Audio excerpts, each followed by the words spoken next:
When we're all trying to achieve some sense of fulfillment and happiness that lasts a long time, why is it that when we have people that make tons and tons of money or have incredible physiques and so on and so forth, why is it that actually we still have quite a lot of people that even with those things still find themselves, very unhappy, very, just unfulfilled and such?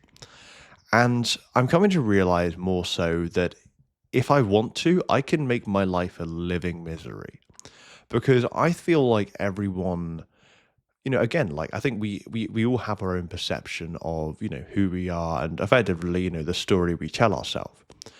And we can make that really, really miserable, right? If we really wanted to, like if I woke up every single day and I called myself a loser, I said to myself that I had absolutely nothing going for me and just basically just beat myself up all the time, you know, my life is going to be miserable, right? Right. Like that's the way I'm going to see the world. And the more I tell myself that, the more that's going to happen.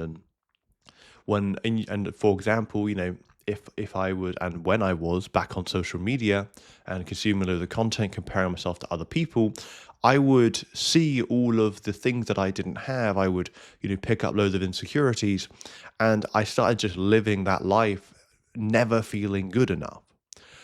And this is the thing where, at least nowadays, I'm being a lot more conscious of, well, how do I see myself? How do I see myself progressing?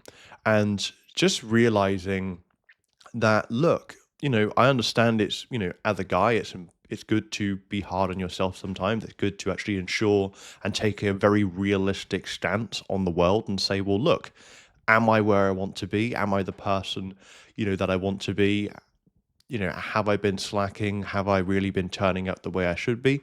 And I think a lot of guys can do a pretty good job at identifying if that's the case or not.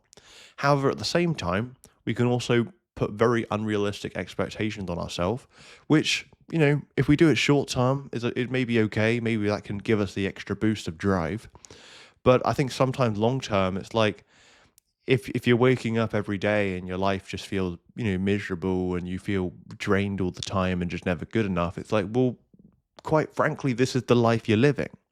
So, if you're living the life every day and it's feeling pretty miserable, then it's like, well, maybe you should do something about it. Maybe you should think about, why is it that you keep feeling this way? And for example, for me, I mean, you know, I basically closed down a business back in June, which I'd spent, 2.5 years on.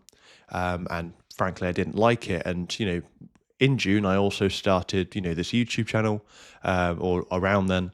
And I even started my AI game development sort of journey. And I know for me at least that this likely is probably going to take another year, maybe year and a half for me to be, I don't know, I guess making more consistent income with what I'm doing and just, I don't know, I guess finding somewhat success with it. But I'm okay with that, right? And sure, I'm trying to turn up every single day and I'm trying to make sure that I'm getting sufficient amounts done, but also understand that, look, there is also a level of patience with it, right? There is also that sort of level when I think it's going to be different for everyone. I really do. But more so, the point of this video is that although it is good to put pressure on yourself, to, ensure that you're working towards things, that you're, hitting deadlines and so on and so forth, there is a part of me which feels that sometimes if you're just putting unnecessary amounts of pressure on yourself, if you're really beating yourself a lot, like beating yourself up a lot more than you should or longer for than you should, then is that actually a net, like, is that not just a net negative entirely? But it's just a few thoughts that I've been considering because, again, like for me at least, it's like although I'm not where I want to be, and although, for example, I'm not making the money I want to be, I'd like to travel maybe a little bit. I'm, I'd say like I'm pretty, fulfilled at the moment, right? I'm working on things meaningful to me and I'm spending time with family. And it's like, I'm going to keep working, but at the same time, it's like, I'm not going to, sort of beat myself up about things. I'm just going to enjoy the process. And I think that's the really big part as well, where when I think of enjoy the process, I think, well, if I'm having more good days than bad days, then that's more ideal, right? That's the sort of thing that I'm aiming for. But let me know your thoughts on this, and I'll chat soon.